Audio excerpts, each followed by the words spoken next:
It's time for another King's Claim devlog. One thing I did not test last time is two separate games. I did make sure that this was working, I think. Is it seriously not? Oh, it's because the server's not running. That was hilarious. Click the button. It'll totally work. Nope. Okay, so hold on. Let's just start from scratch here. This is super anticlimactic. Is it running? Okay, it's running. Do I have Ruby PIDs running on some weird process ID? 2714. Okay. I think I'm good here. I can kill this one, 1004 maybe. Nope. 27427. Don't need this. The other one's the Rails server. Okay, let's see if I can not screw this up this time. Refresh this page. Start game. Connected. No, it disconnected. What? Why did it disconnect? Wasn't this working like just recently? Connected as player 1. Rude.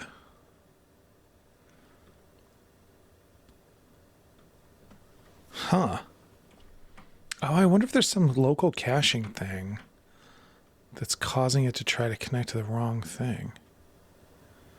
Huh. I don't know. Anyway, I was hoping to see two players, one game up top, two players, one game down below. Yeah, that worked. Okay. So can I get... Yeah, okay. It kind of worked. So I don't know what happened there, but we got two different games going on here. So we got two game servers, but the two top ones are definitely synced up with each other, I think. Yeah, looks like it. And the two bottom ones are definitely synced up with each other, it looks like. That's very exciting. All right, so we're going to do disconnect, disconnect, disconnect, disconnect.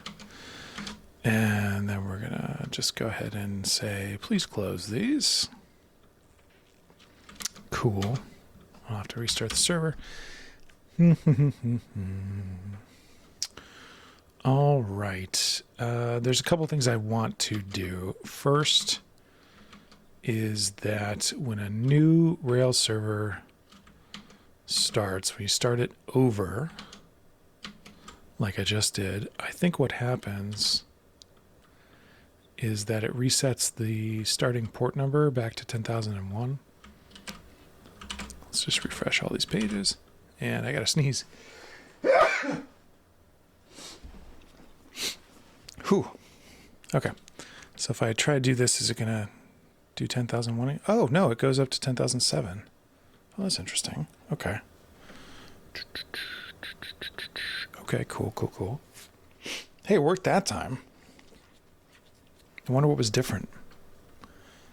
Interesting. Anyway, okay. I was going to say that the first thing I wanted to do was to handle that like when you restart the Rails server thing, but I guess it's probably looking for the maximum port number in use according to this table. Excuse me, burp. Gross. And then just adding one, but I guess I should probably check the controller code and make sure that's true. So let's start with that. Edit at controllers. I don't even know. Games controller. Create port. No port. Game ID. WebSocket URL.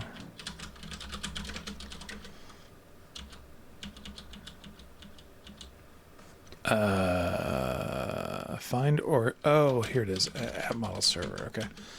Find or create game server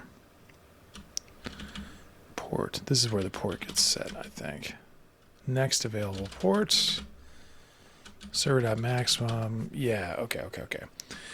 This will work until I hit the first 50,000 or whatever, because these ports start at 10,001 and they go up to, I think, 65,000 or something like that. And then they're supposed to loop around. But, oh, that's funny that it just adds 1. That's just kind of wasteful. Why would it bother? You should combine these and do max port plus 1 or 10,000. Yeah. Okay. So this is simpler, but I also want it to look at the status and should look at like the done status or something. Basically, no, actually, I guess this is right. What we need is to clean this stuff up and create a table that has like game history or something. Okay. I'm thinking through this. What is this? So, what do we want to do? We just crossed off T 017. T017 done. Switch to main, merge, T017. There we go. And we can get rid of this branch. Good. I pushed, right? I did push. Yeah, okay. Okay, so now what I want to do is let's focus on the to-do file. Optimize game state synchronization. This task is all about sending diffs over the network instead of sending the entire game state every single time. We don't need to do that optimization just yet. This is authentication system, which we don't need yet. And then here's game results submission. This is what I want. So I want to work on T018. But there's a couple things I want to do. This is looking good. I merged this all back to the main branch. Let's move on to T018. But first I want to update the plan a little bit.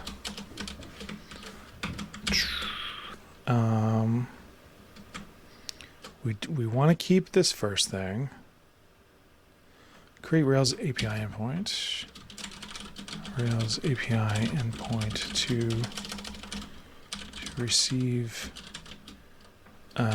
What should I call this table? Game results.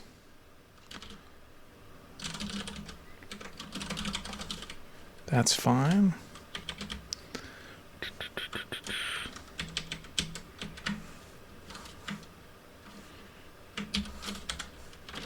Create a new table and model called game results that stores the outcome of the games when they exit. Oops. Abort. Go back. I don't want it to do that just yet. I wasn't quite ready. I didn't mean to press enter. So, wait, isn't there a thing for this? Redo the last message, undo. Ah, that's what it is. Okay. Create a new table model called game results that stores the outcome of the games when they exit.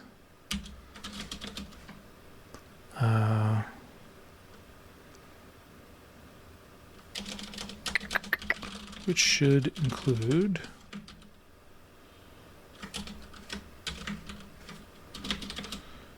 the winner, if any,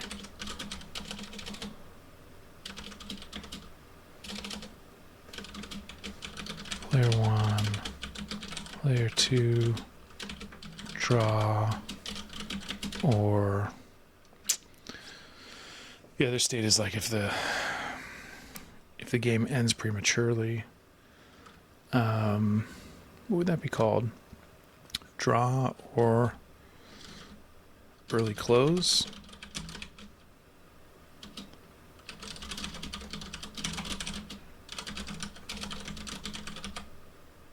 I guess that's a draw, though, isn't it? Yeah, I don't know. Or maybe it's NA, not applicable.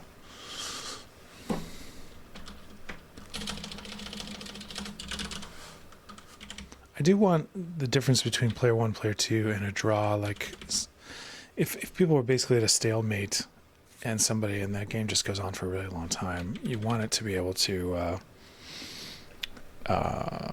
like one player say, hey, offer a draw, basically.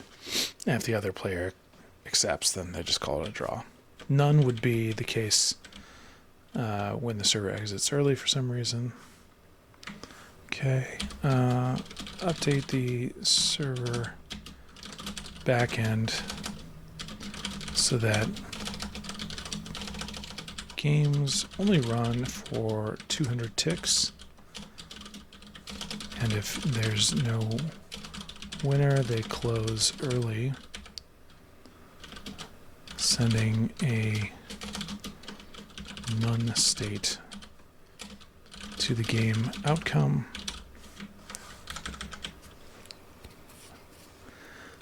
Or I should say as the game outcome. Include the game ID. Include at least a created at timestamp.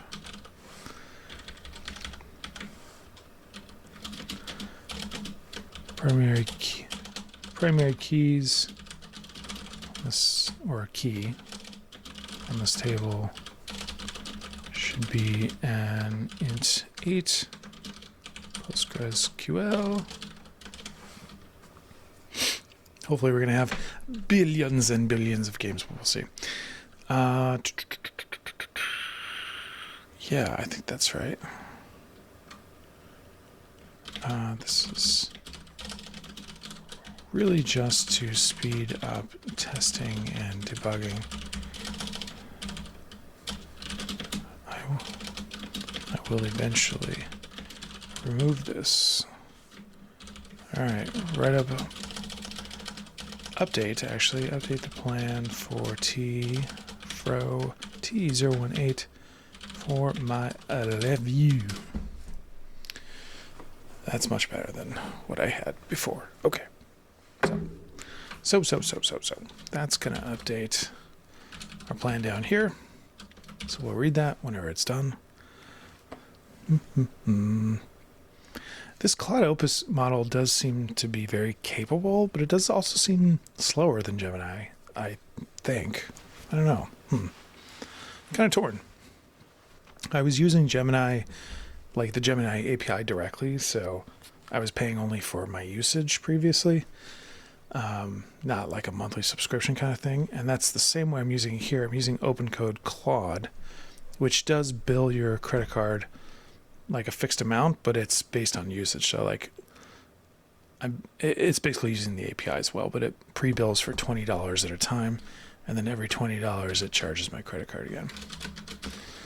All right. Much more detailed. Create a database infrastructure for game results. Generate migration for game results. ID, game ID, winner, final tick. Oh, I like that idea. Ooh, that way you can see kind of how long the game went on. Create at update. Yeah, I don't think I need update at. Why would I ever update the game results? Yeah, I don't like that. Take it out. We don't need that column. Create game result model with validation. Winner is in player 1, player 2. Actually, let's just do P1, P2. Draw.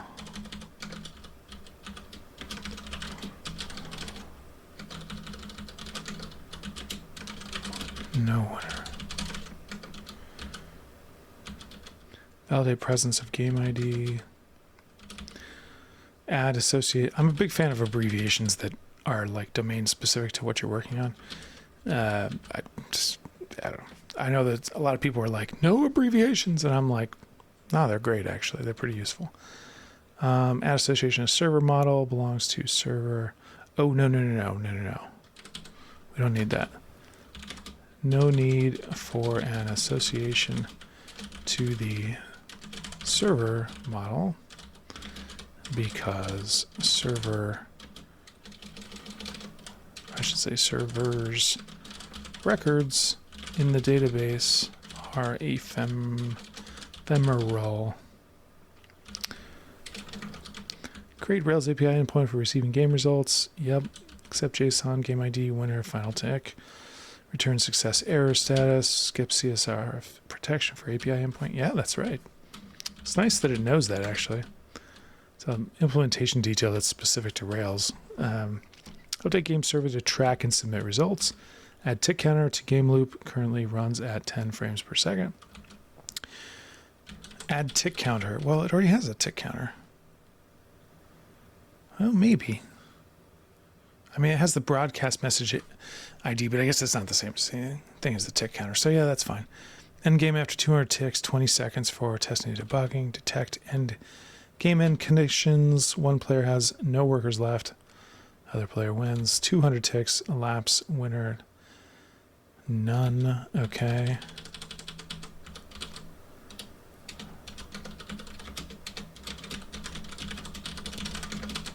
Okay. Both players disconnect, winner. Oh, also smart for the disconnects. Post results to Rails API. One player disconnects automatically makes the other player the still connected player the winner. This will prevent people from quitting on purpose, and it will only, as long as you have a decent internet connection, it'll only be a minor ding on your record, which is a little bit like, actually I should probably distinguish between that. D1 for draw, we'll do D1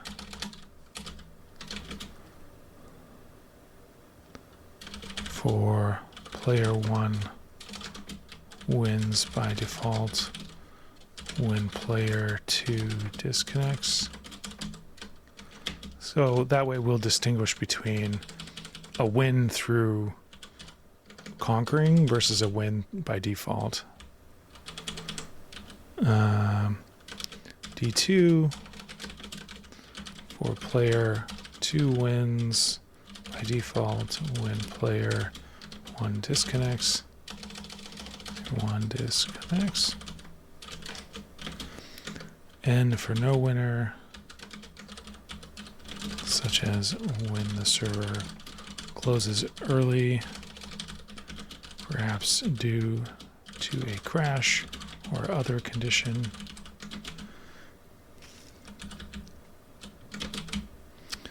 Okay, and then I'll have it update this plan slightly to take note of these different end states and make sure that it's consistent throughout. Post results to the Rails server include game ID, log result submission, success, failure. Update server model to mark game as finished. Yep. After successful result submission, update server status to finished. Kill game server process after results are solved. Very nice. When spawning a new game server,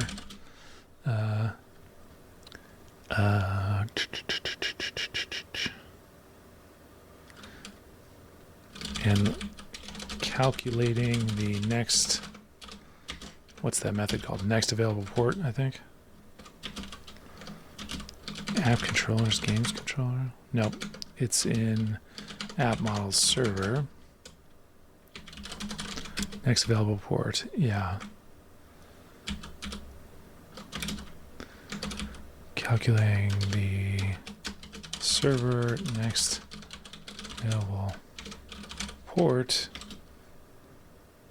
Filter out any server records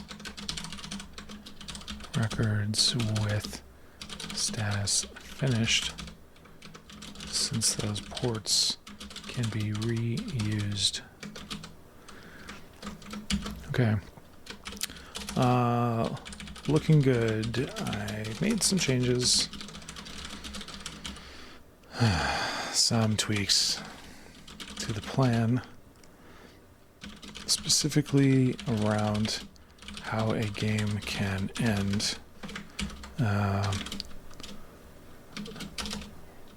One of the players can win through conquering. A player can be handed a win because the other player disconnects. The game can end in a draw if both players agree to stop the game. What was the other one? Player 1, player 2, defaults, draws, and none. The game can crash or exit early, so in that case there is no winner. Please review the updated plan for T017. Take special note of the codes, the short abbreviations I'm using to indicate winners. P1, P2, D, D1, D2, and N. And update the plan for T018. It's T018, not 17, right?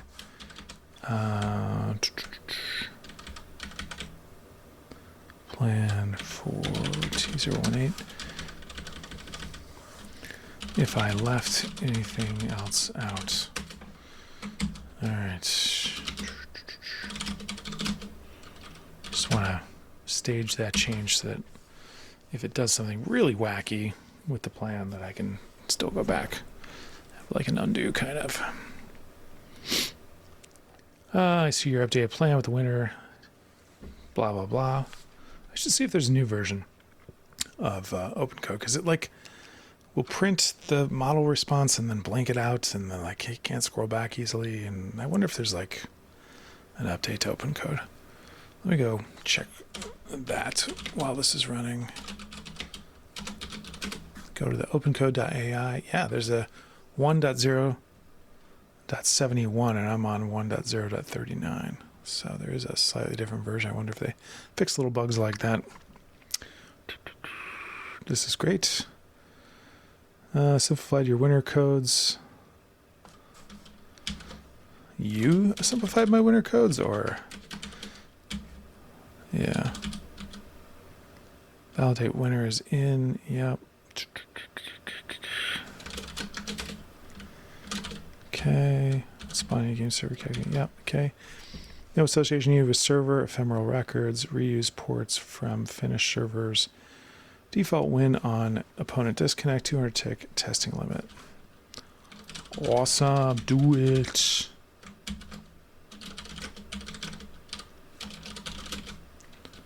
Planning T018. Let's push that, and let's go. Let's go. All right. So this is going to give me the full circle for this thing. So when T018 is done, this full thing will be done. So players go to the homepage, request to join a game, they're handed off to these games, and then the games run, and when they exit, the players, the results of the game are recorded, and then actually I still need to add a page where the players can see the results of the the outcome of the game. That would be good. Anyway, so it's working on its to-dos here. Implement game results submission over here. Create database migration for game results table. What if that should be games results? Who knows? Who cares? Let's look at game results. What did it build?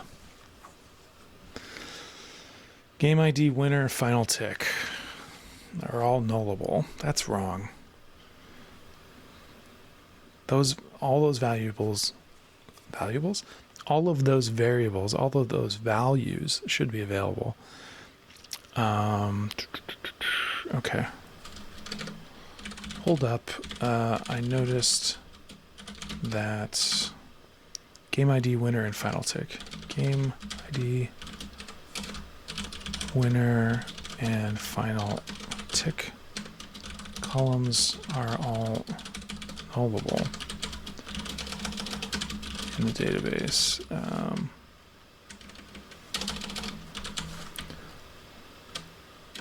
None of those should allow null. Can you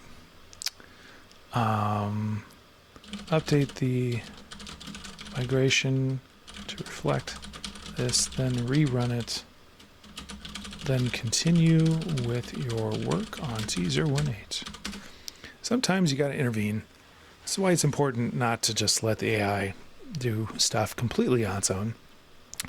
Got to kind of pay attention. Okay, so it's reverting, and now it's going to update the migration. Oh, very smart that it reverted before changing the migration, because if you update the migration and try to rerun it, and you make a migration change that's not reversible, it's actually great that it can make it hard to manage this stuff. So it's good that it did that. I don't need to update that. That's so weird. Good. One more change to the migration. I don't need the updated at column for this table because the game results never change.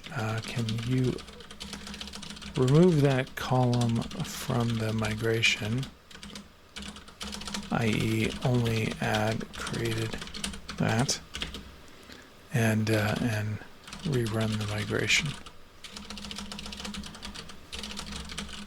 Then continue along your way.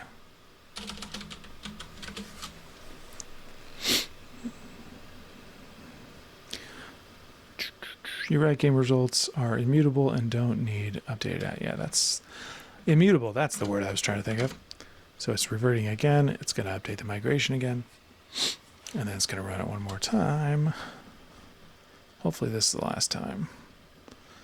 I'm a little bit of a stickler when it comes to designing systems to store data for complex things. This is obviously not that complex, but I'm a real stickler for data integrity and nullability and stuff. I don't allow nullable columns if I don't have to. I try to be really strict with the data. I'm being a little loosey-goosey here because, for example, we don't have a players table. And normally I would have started with a players table, but a players table kind of implies user accounts and stuff like that. And I don't so much care about that just yet. Because we have game results, which is great and all. But eventually we're going to want to have user accounts so that people can track their win and loss record and that kind of thing. All right, so anyway, now it's moving on to the endpoint to receive game results. And yeah, I think we'll be okay. This will do almost this whole cycle. One thing I forgot is, like I said, it needs a page to display the results. Or really, I guess we could just update the home page. Oh, did I stop the Rails server? I totally did. Hold, please. We should update this page to just show the results of the most recent game. If somebody just came to the website, there's no, outcome to the game. But if they're directed to the homepage with a game ID in it, it should show the outcome of the game, I think, and that'll be that. But I'm going to wait for it to build everything else in T018 first, and then I will tell it to add that little tidbit. Update game server to track ticks and detect end conditions. Okay, cool. We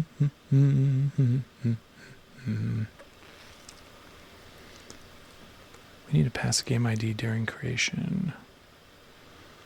Okay.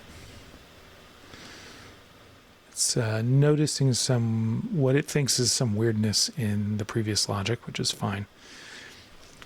I don't mind it doing that so long as it doesn't make it worse. Oh, I see. I think it wasn't passing the game ID into the server before, I think is what was happening to the game server. And so the game server probably wasn't able to include the game ID in its submission of the game results. Probably. Do we even have a game ID? Yeah, we have a game ID here, which is, do we stick with varchar? See, this is also nullable. Yeah, that should not be the case. Because I think the game ID is generated when the server is created, so yeah, it should not be that. The PID can be nullable, I guess, maybe. It shouldn't be though, right? Like, yeah, the PID should not be nullable. Like, when you spawn that process, the Rails server should get the PID back and it should be able to fill that in. So let's fix those two things too, after it does what it's doing. It's getting pretty close. It's like 2/3 of the way done almost. It said that it did this reuse of server ports thing, so let's go take a look at what it did there. That would mean it would have updated next available port. Look at that. Server where not status finished maximum port. It re-added this max port plus one thing, which is, now that this line is a little bit longer, yeah, I guess that's slightly more readable depending on your preference. I don't really see any reason for it to be two, but whatever. Like, we don't even need this temporary variable, right? We really don't. Like, this should just be this plus one or 10,000, like that. Right. Should be fine.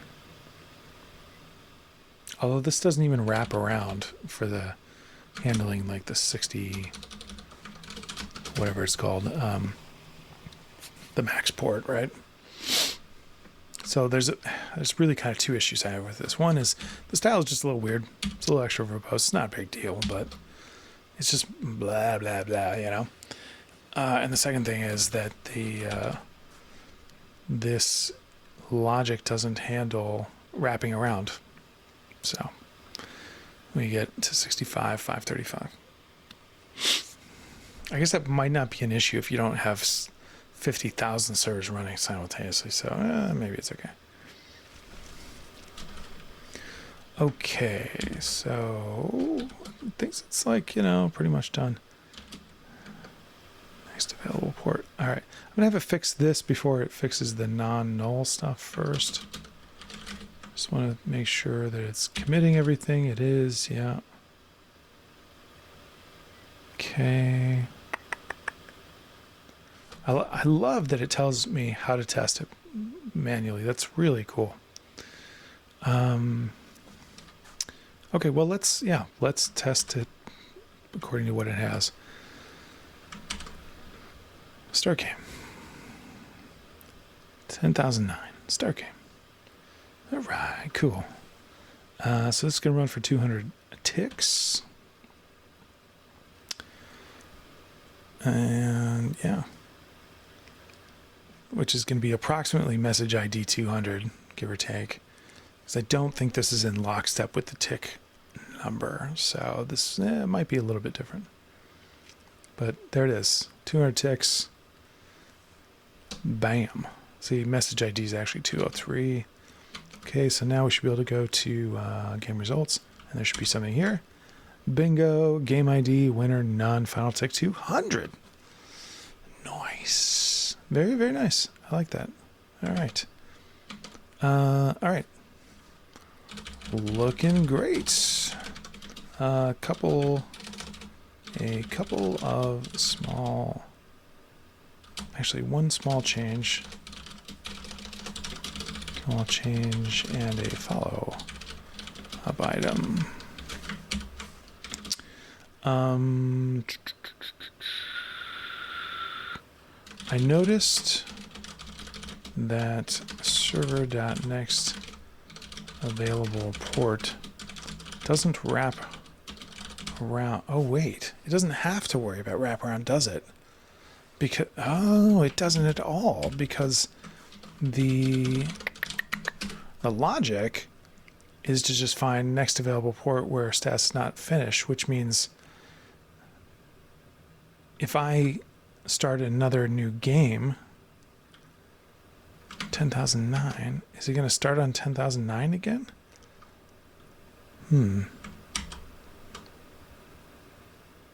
Oh, by the way, did it update this to finished? Yeah, I guess so. Port number 10,009. Yeah, so if I start a new game again, it's going to start on port 10,009 because it's just going to reuse it. So it doesn't need to wrap around. In fact, if it runs out of ports, it runs out of ports. Like, it should not be able to do that. Yeah. No more stuff. Did I stop the rail server? Ooh, what is this? What is this error message? Port has already been taken. Failed to create game. Validation. Port has already been taken. Oh, okay. Okay.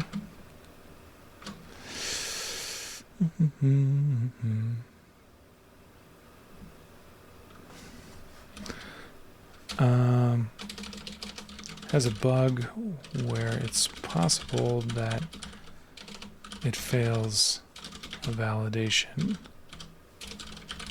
for issuing a port number. The error I got in the Rails log said follow-up item. I noticed that the following two columns on the servers table were nullable, but I don't see any reason why they need to be. Servers dot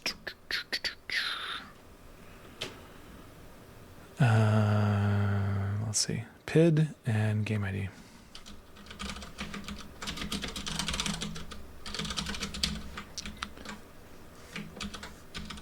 It seems like at the point of spawning a new server, it should be possible to have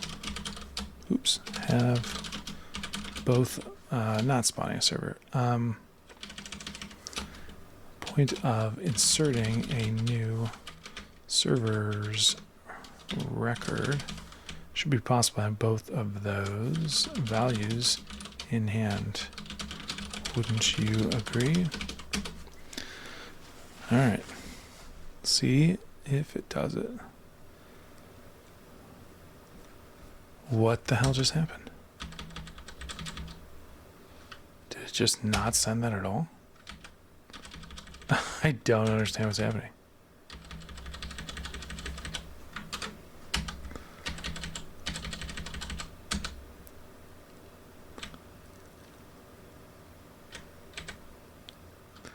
Oh, it just wasn't responding very quickly. Okay.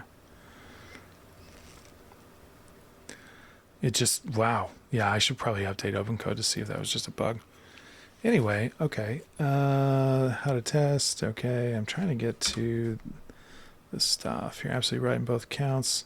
Port validation bug. It doesn't account for active servers, just finds the max.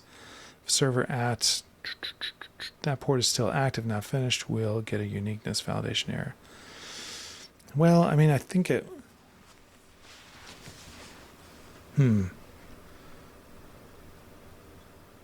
Yeah. No, it's a bug. Anyway, okay. Yeah. That's fine. So new migration for change column null, both of those to false. Okay. Let's add the server model validations. Sure, players are always present. Okay, sure. Yeah. Previous version could sign, blah, blah, blah. Fix both issues. Next available port. Method just took the maximum port and added one, which could fail if that port was still in use. Then the new implementation gets all ports used by non-finished servers. Finds the first available port starting from 10,001. Handles gaps in port usage. If 10,001, 10,003 are used, it will assign 10,002. Great. Okay. And it did the non-null stuff it says. Okay, awesome. Awesome. And let's take a look at that code.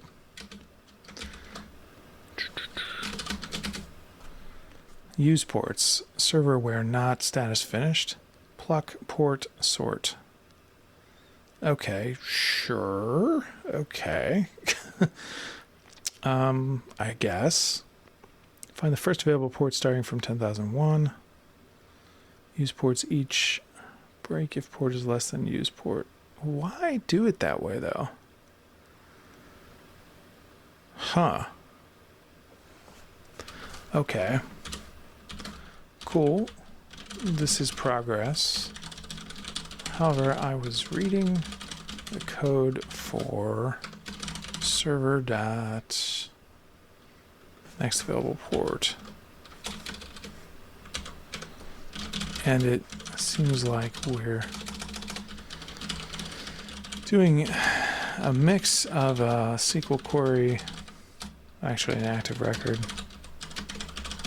query, and some Ruby code. Can we update this method so that we just use straight up SQL to get the next available port immediately?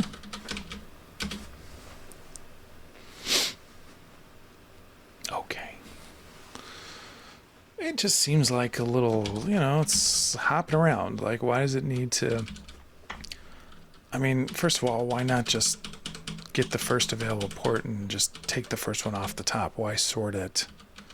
I guess sorted because you have to put them in order, but like, why wouldn't you just add that to the active record query so that they come back sorted and then take the first one or something and add one to maybe it's probably a slightly more subtle little port availability algorithm than I think it is, but still, I mean, come on. What you're doing seems crazy. There we go. With recursive port series as select as port. Okay, so this will start at 10,001 and count up, blah, blah, blah, blah, blah. Select the minimum available port, whatever, from blah, blah, blah, blah, blah, where port is. Okay. Sure. It's doing a left join to find available ports and filtering out things that are, to find used ports, because status not equal finish. So it's finding used ports here, and it's doing a left join so that you get the null stuff, whatever. Sure, I think I understand that. Current servers, yep. Finish, next available port, 10,009. That's correct. Okay, so did a little test, a little schnickety-schnick here, and verified the next available port is correct. So with recursive, generates a series of ports, 10,000 to 10,000. Oh, interesting. Is that really only 100 long? I mean, that might be fine.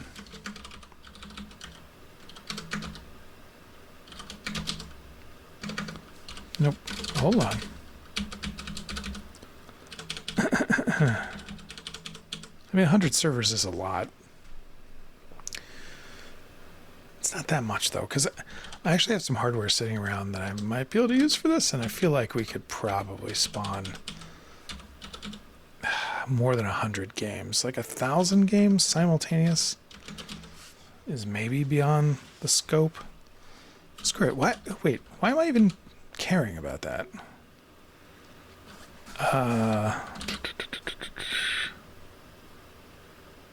Why? I mean, isn't this going to be really fast? Regardless, why do I even care? Why don't I just have it do 65,000, whatever?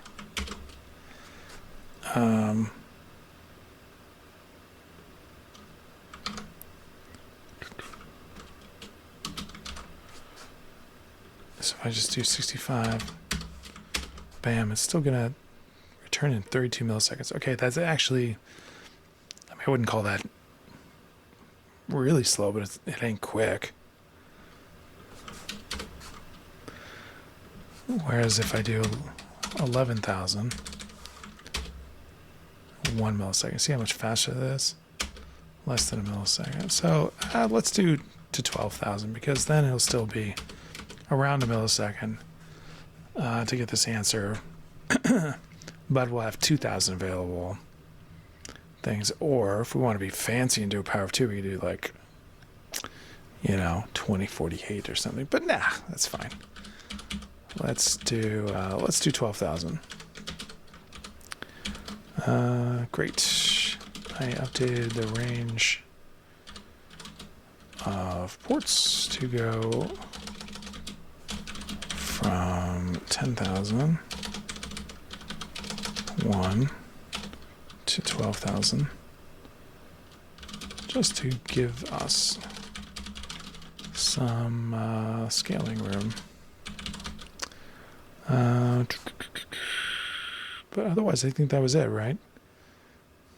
Didn't it do that thing? And then was there something else? I don't know. That's done. This is non-nullable. Yeah. Otherwise, looks good. Do we have anything left for T018?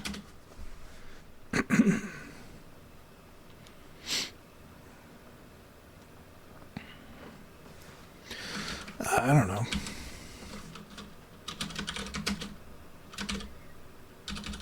Probably not. It's all checked off. It's probably okay. We tested everything end to end. We got the database, got the model, got the API, which we tested and it works. It's got the tick counting, stops at 200, submits the result. Oh, yes. Okay. Yeah, okay. There was one more thing I forgot to mention. The game summary screen, which has a few components to it.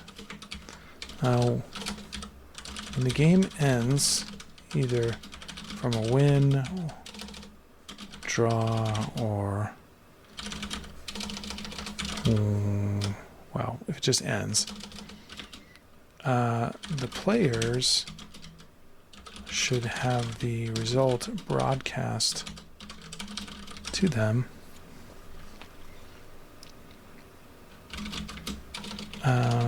Yeah. And the winner gets a winner screen.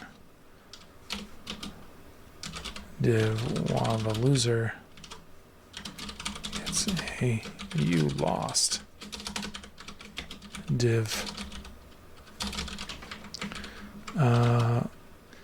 In each of these game outcome divs, there should be a button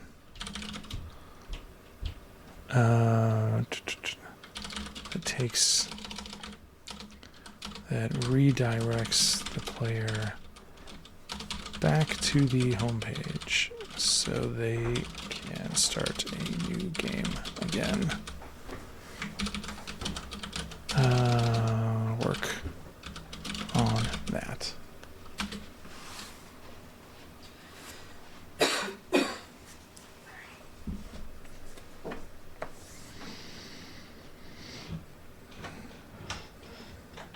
All right, game summary screen. So this, I think, will do this this final step with a slight alteration. So the game server It's just going to be updating the client screen, and as soon as it's done, we're just going to show the result right there. We don't need to first go to the home page and show the result. We can just show it right on that page, and then just have a button that goes back to the home page. I could just have, put the start button and everything all in one place, whatever, it doesn't really matter, but let's just keep the 2-page design for now, and I will, maybe change that around later. So,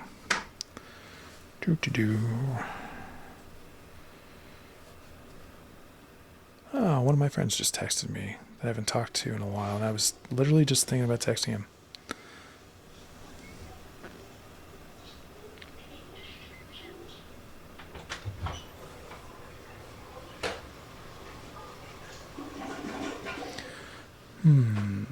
AI looks like it's doing well.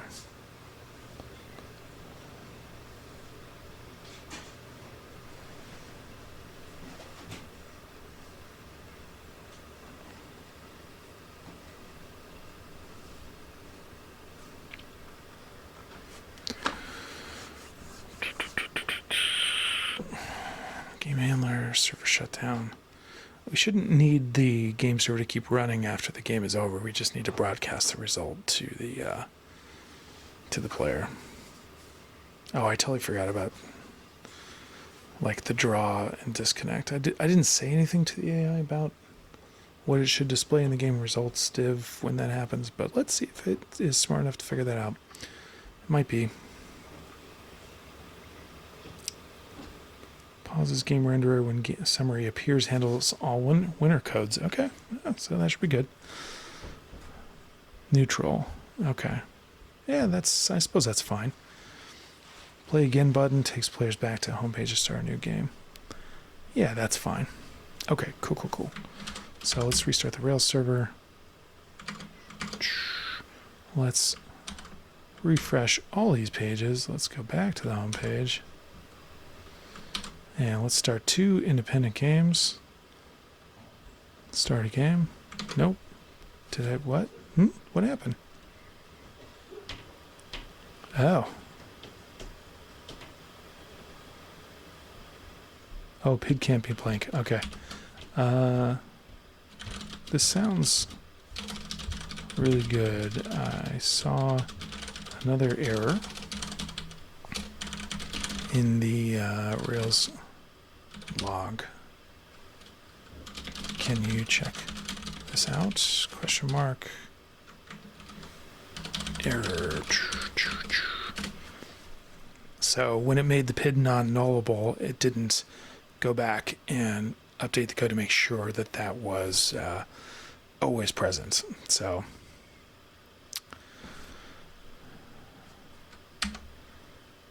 see, it did it again. Okay. Trying to create the server without a PID, which is required now without explicitly setting game ID and before create, blah, blah, blah, blah, blah. Oh, is it using before create? Ugh. I really don't like those callbacks. App server. No. App model server. Before create, generate game ID. I mean, that's fine, I guess. Is there not an initialize function? I'd almost prefer it just do this initialize function, but that's fine. I should really write up some coding style things. I don't particularly love the use of these lifecycle callbacks in Active Record because they can get a little hairy. This is it's not bad, I just don't think it's necessary. If I were writing this code, I wouldn't do it that way, but whatever, I guess that's not that big of a deal. Okay, cool. So it thinks it fixed all that, and it probably did. Let's run a Rails server, and let's now see if we can get all this stuff to work. Refresh these pages, just make them nice and clean and fresh. And that didn't work. What do we get now? Port has already been taken. Got a different bug. I think you fixed that issue, but the error is back. Can you check the logic again? Was I at the bottom of the... Just want to make sure I was at the bottom of the log, and I was definitely seeing the most recent error, not something old. So yeah, this kind of stuff can happen. You know, it already tried to fix it.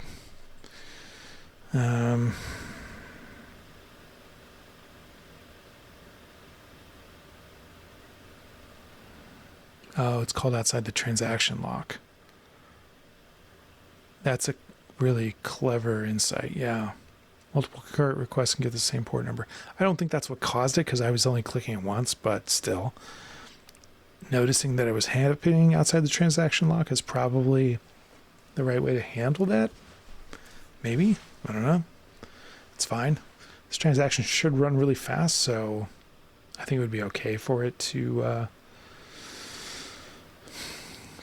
you know, to pause the creation of a new server for a second or two at the most. It should really just be a few milliseconds, but who knows. It's starting a whole Ruby process, which actually could take a couple of seconds. Advisory lock. Oh, that's interesting. I didn't know anything about advisory locks.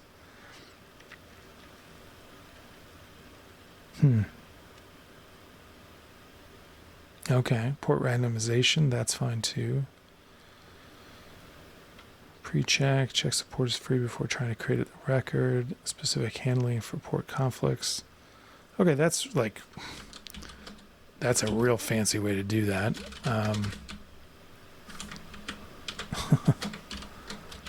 Yeah, wow. Okay, that's a lot of logic to add in there. I don't know that I would have gone that far, but okay. It's probably okay.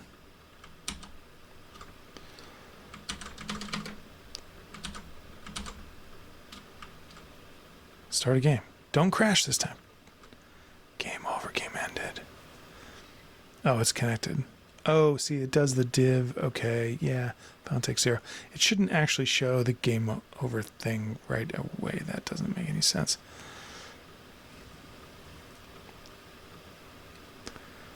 Yeah, okay. Progress. Little problem, though. The game over div and status show up immediately after trying to create a game, and so the game never actually runs, and the final tick is always a 0.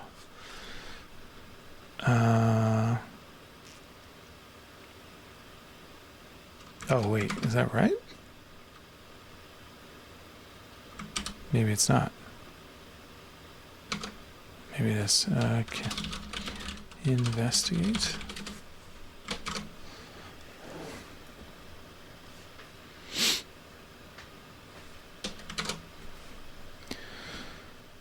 The game is amending immediately. Let me check what's happening. Game server must be triggering the game over condition right away. Let me look at the server code to see why. Okay, yeah, that could be it. Tick logic looks correct. Let me check to see, maybe the game isn't starting properly. Yeah, maybe. Game should start when both players connect. Let me check if there's an issue with only one player connecting. Wait, I think I see the issue. The first player connects and is waiting. If they disconnect or if there's any issue, it might trigger game over. Let me check the logs to see. I wonder if it's like once the first player connects, it immediately checks if the second player is connected or not, and if not, it immediately calls game over.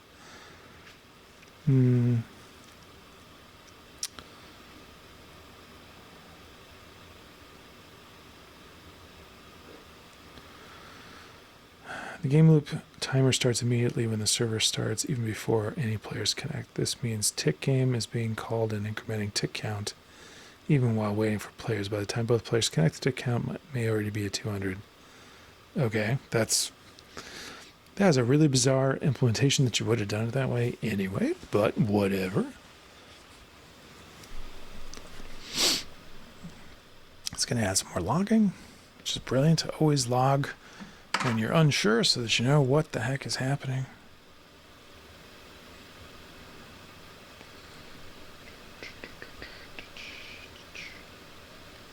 Just got another charge on my credit card for another $20 worth of AI stuff used 26 minutes ago. My bank is going to start declining these charges or something. Okay, thinks it fixed it. Let's restart the Rails server, which is probably overkill, but yeah, just to be sure.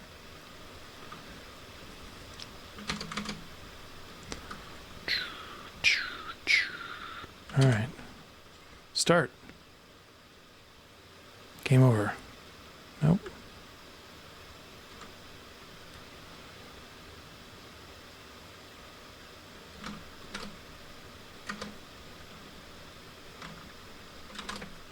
That looks way better at full screen, doesn't it?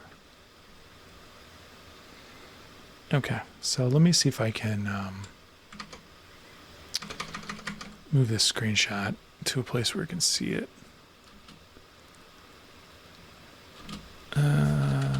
Game over bug, and you can't see because I'm doing this off screen, but move downloads game over bug. What did I call it?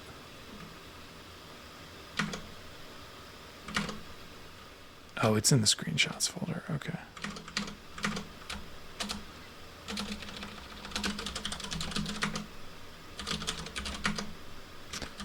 Move it to the temp folder, and then I say, okay, the game is still ending immediately when the first player connects. Take a look at temp game over bug.png for a screenshot in case that's helpful.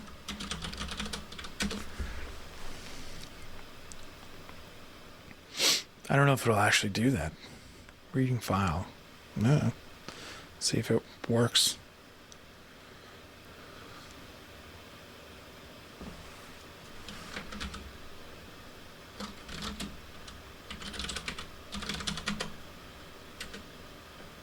Might work. Read. Yeah, that's fine. It can do that. I'm okay with that.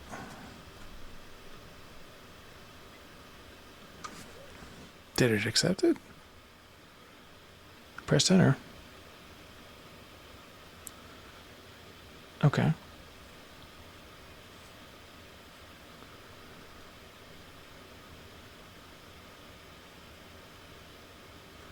I don't know what it's doing now.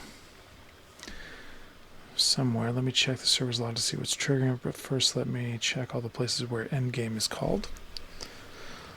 When the player 1 disconnects while game is running, when both players disconnect. It's not the timeout. Let me check if there's maybe connectivity issue. Could reach as both players disconnected, check when, blah, blah, blah. Look at that disconnect logic more carefully. I think I might have found it. Yeah, we'll see. Let me... Oh, yeah, who knows what the hell it's doing now. Here's the other thing. It's getting high in the percentage of its token window, and I don't know if this is a common thing, but a couple of the models I've used before, when they get, over 50%, they just start to act... Well, let's just say that the probability that they're going to start acting weird starts to go up. So I don't know if that's it. Maybe that's the problem.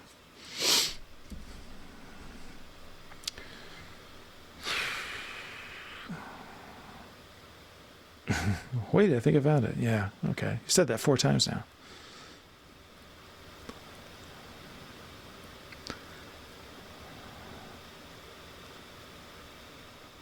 What if there's an old WebSocket connection or game over message being cached? Let me check if there's something in the browsers.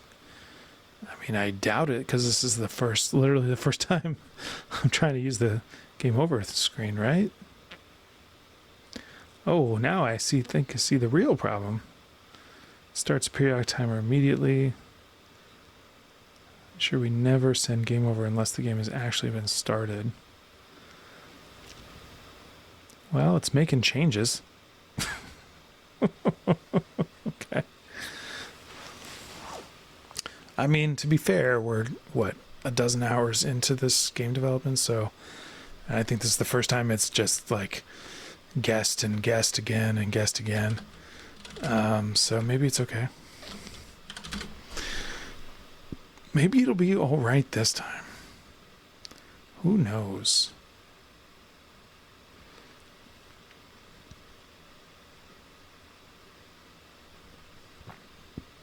I hope you can't hear my burping. It's gross. Okay. Can I start a game now? Game over. Final take 0. What does it say in the debug log? Welcome, player 1. What's the port number? 10,011? Yeah, it's the same. Did I make a mistake doing this? I don't know. This sucks. I hate it when the AI gets stuck in a corner. Let's first compact the session just so we can remove the possibility that it's just like a session gone wild kind of problem. Oh, man. I also don't like the feeling when like I'm so close to finishing like a logical collection of things that are going to feel so satisfying when they're done, and it just loses its friggin' mind. Yeah, I just got charged another $20 1 minute ago. So spending about $20 every 30 minutes, so $40 an hour. Whew. Okay. We still have the problem, and I have a guess. Maybe the issue is related to the player disconnection check. For example, when player 1 connects, there is no player 2, and I wonder if this is what's causing the game to end immediately in a neutral game over screen. What do you think?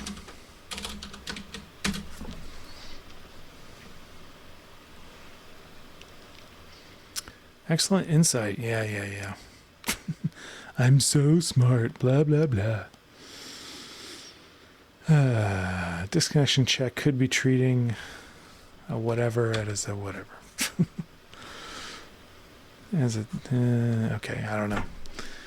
I gotta upgrade OpenCode to see if it fixes this like screen clearing scrolling problem, because it's a little bit jarring.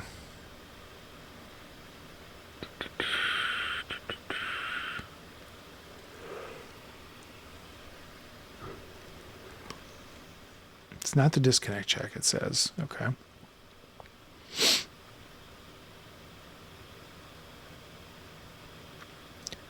Check what happens when game.stop is called. When was the last time I committed code?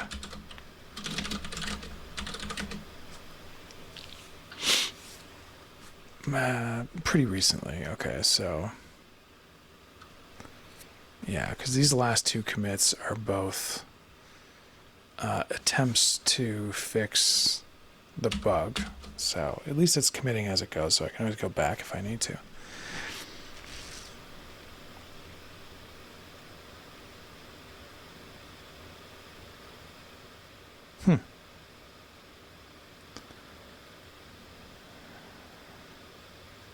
Okay, it's just doing some checks. It's running some stuff manually, checking the logs, see what's up. Okay.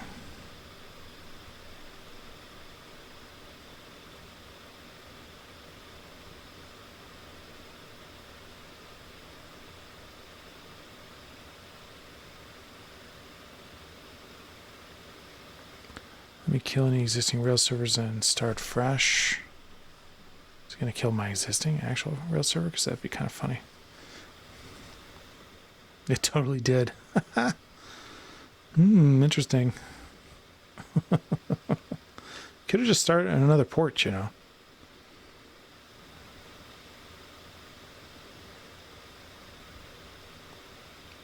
Yeah, check the JavaScript code. Maybe that's something. I mean, probably not, because the state of the game is all server-side, but client looks fine. Yeah, no surprise there. Ooh, getting tired. Oh, getting pretty tired. It's not even that late, but it's in the evening, and it's, yeah. It's not the heartbeat. It's not the keep alive.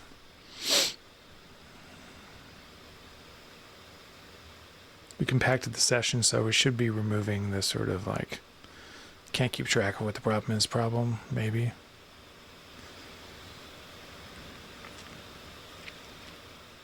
I see the problem. Look at line 185. It checks running at the server's flag when which is set to true when the server is initialized. Let me check. Yes, that's it. Line 23 sets running to true immediately when the server starts. But then tick game on 185 running and game running. Running and game running should be false until the game starts, but wait, the check is using and, so if game running is false, the whole condition should be false and it should return. Let me check out what's... Okay, well, it's just going through its own logic. Boy, this is getting messy. I didn't think that this feature was going to make it so complicated, but... Alright, it's trying. It's going to fill up its... it's going to charge me an extra $20 again and fill up its context window just trying to figure out what the hell happens. What I have seen on situations like this is models do usually work their way out, but if they don't, which you can... There's actually a trick I've discovered to try to get models out of this endless loop. So if it doesn't figure it out soon, I'm going to try to get it to... I'm going to try to get it to snap out of this weirdness.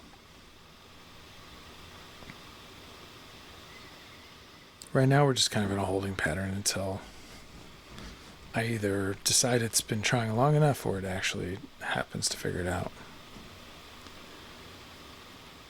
Okay, at least it's using logging to double check itself. That's, that's smart. That's what any developer who is unclear on what's happening or what the workflow is, that's what they would do.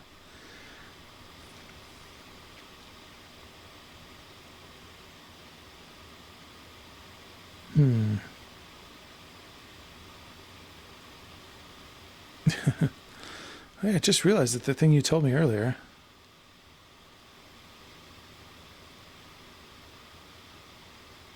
Yep, that's right. That's what I told you.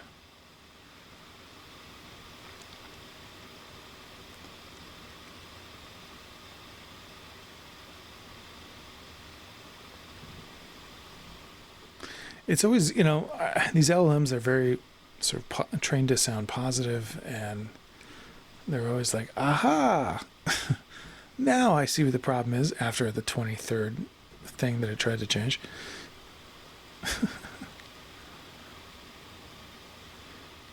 So what it's going to do, it's going to try to start a server manually on a specific port. It's going to check that thing's running. Sure. Server's running. Yeah, yada, yada, yada.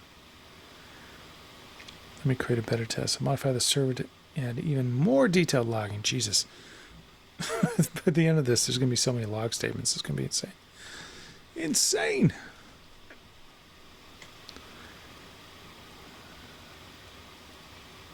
Say game over message player 1. Neutral. Tick count of 0. Yep. That's what I'm saying. Now, I just feel like I'm losing my mind and mumbling. Exception handling. Yeah, I don't think there's any exception handling. That's not the problem. It's not crashing. I mean, I guess the server could be crashing, but the game server could be crashing, but the game server is not. Sorry, the game server could be crashing, but the Rails server isn't.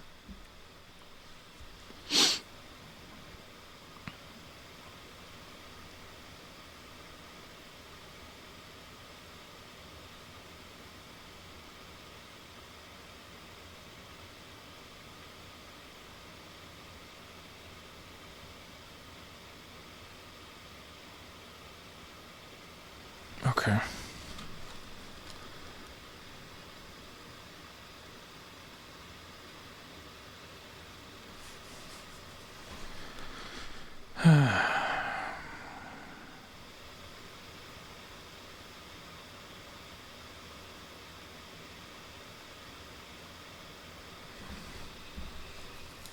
It's gonna add more logging, and it's asking me to maybe try something in a minute.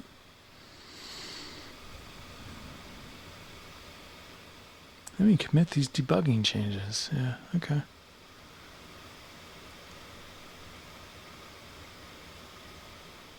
All right, so I think it's gonna stop. Like, it's gonna give up. Did I commit all the changes? Yeah. Do I have a bunch of, do I have a million Ruby processes running?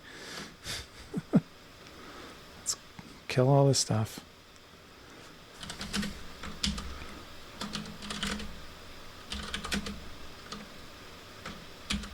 Okay.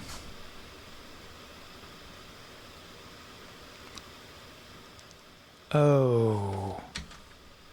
I wonder if that was my problem.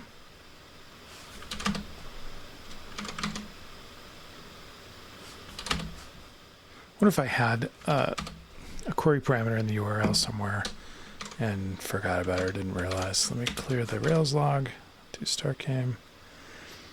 Actually pauses. Nope. Still friggin' breaks.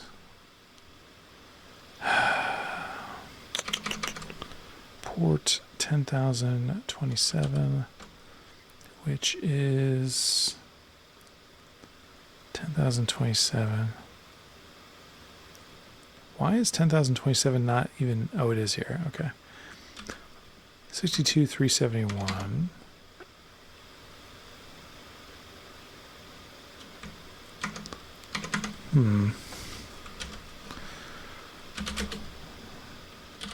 Tail-F log game servers 27. Player 1 tick game skipped 300.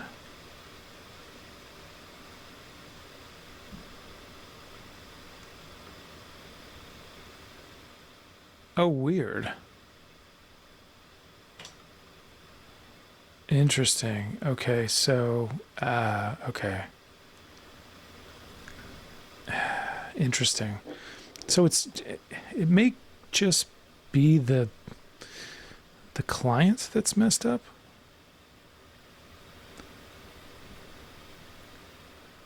Huh.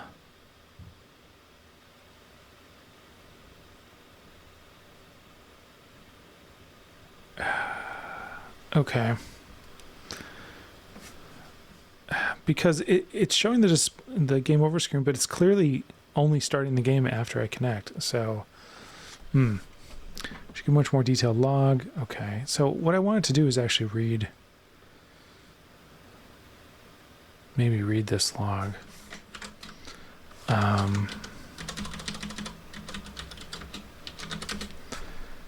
It's 73,000. That's gonna fill up the context window a lot, maybe, but. Okay, so let me take it through its troubleshooting. Okay, here's what I'm seeing.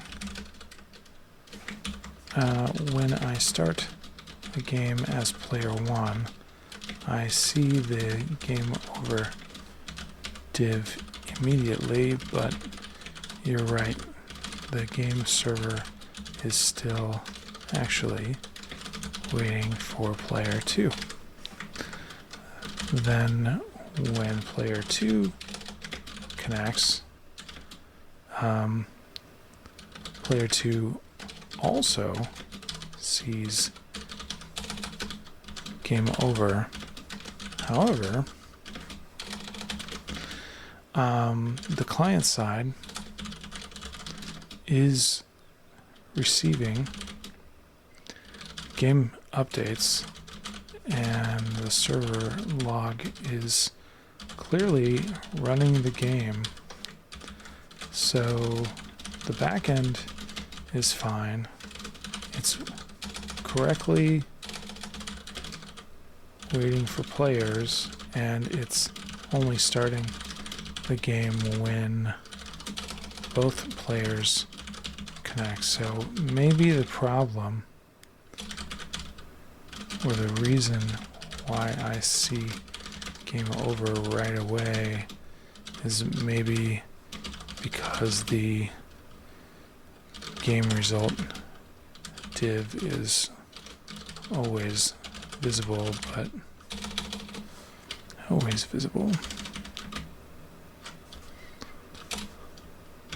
even before the game ends, because I also don't see the game running in the browser, just the log messages in the client and server. Does that make sense? Maybe this is a very simple front end bug.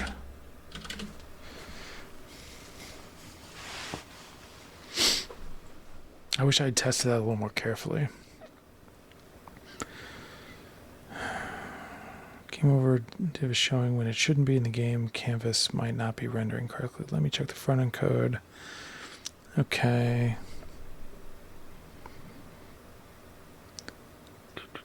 Has hidden initially. Let's see if the CSS hides it. Okay, it thinks that's properly defined.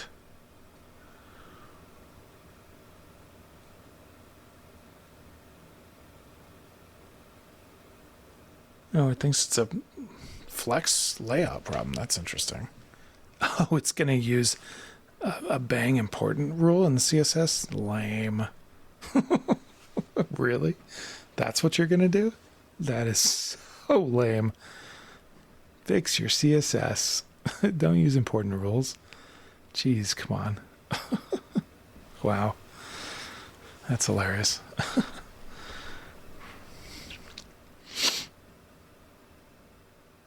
It's going to suck if the fact that I told it to put the div on the same screen is actually the fucking problem, because this whole time everything's been working pretty great, and if I had just told it to like put the game result on a different screen or something, maybe this wouldn't have happened. Ugh. God, how annoying. Now it's going through a bunch of CSS debugging crap and making not great decisions about how to use CSS, which is questionable.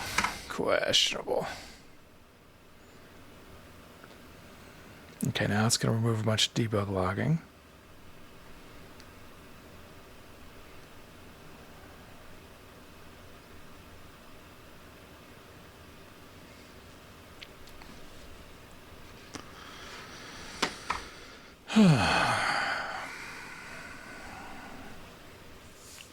Let's see if we can manage to break the back end too. I probably just got billed again for all this LLM time. I mean, when things are going well, vibe coding is pretty great. If you can give the LLM good instructions and it can understand enough of the context and figure out what exactly is happening and ask good questions, and on and on, it's great. But man, when it gets stuck in these I don't know what the heck is happening loops, it's so expensive. So expensive. I mean, I guess that's technically what happens with real life developers too. Like the most expensive thing a developer can do is be stuck and not be able to make any forward progress, while it still costs money for salaries and stuff. So all right, does it think that it's done now? The issue is a simple CSS specificity problem. Yeah, okay. Added important to the hidden class. That is such a terrible fix. I mean, really, that's a terrible fix. I mean, it's designing the game the way I asked it to, in a sense. I didn't say, hey, don't use important in CSS, but I might have to clarify that after this little session here. Okay. Look at all those commits. Fix. Yeah, none of that shit's fixed. Anyway, all right, let's keep this open. Try this again. Okay, that's promising. All right, cool. So we're seeing that. I presume we're getting log messages here. And when it reaches 200,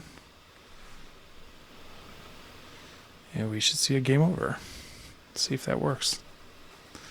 Almost there. 170, 180, 190. And bing. Bing, bang, boom. Okay, cool.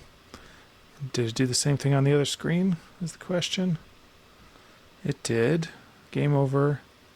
No winner. Okay. Play again. And it just brought me back here. You can see there's no URL param, so there's nothing to poison the behavior, and so this should just work, I think. I hope. So, resize this, and we're going to click start on this one. It should start a new game. And we're going to do the corner one, so these two will be here. I say on this screen, I say, okay, fine. And then we'll start a game here. And start a game here. So opposite corners should be playing with each other. Cool. So we should get game over there. Bam. And game over up here too.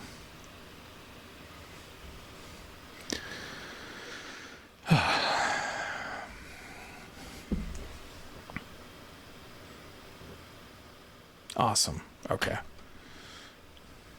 And then we can still go to play again. Okay. So yeah, this is not my first vibe coding rodeo where the LMs just occasionally get lost. And it always seems to happen like when you're right near the end of a feature and you're like, oh wow, this is going so great. And then it just loses its mind and you spend an hour and it's just crazy. But so far it has pretty much always gotten itself out of the hole. At least on other projects I've worked on. I have occasionally needed to like stop for the night and come back the next day and think about how I can describe to the LM like how to get out of its corner. But this one that seemed to get. Let's switch back to main. We're going to merge the T018 branch. Okay, we're going to push all this. You did it. Great job. I don't know why I bother telling you a great job, but whatever. I've merged everything to the main branch. We're done for the night. You did. I didn't even say you did it. That's hilarious. Great job. Spying that was a front-end issue, yeah. Man, I really don't want to leave that important rule in there, but whatever. It's fine. I'm not going to worry about it for now. That's something we can improve on later. Let's clean up the T018 task. I am really satisfied that we got this entire loop working. That is actually really cool. So I'm going to focus on the win. I'm going to take the win.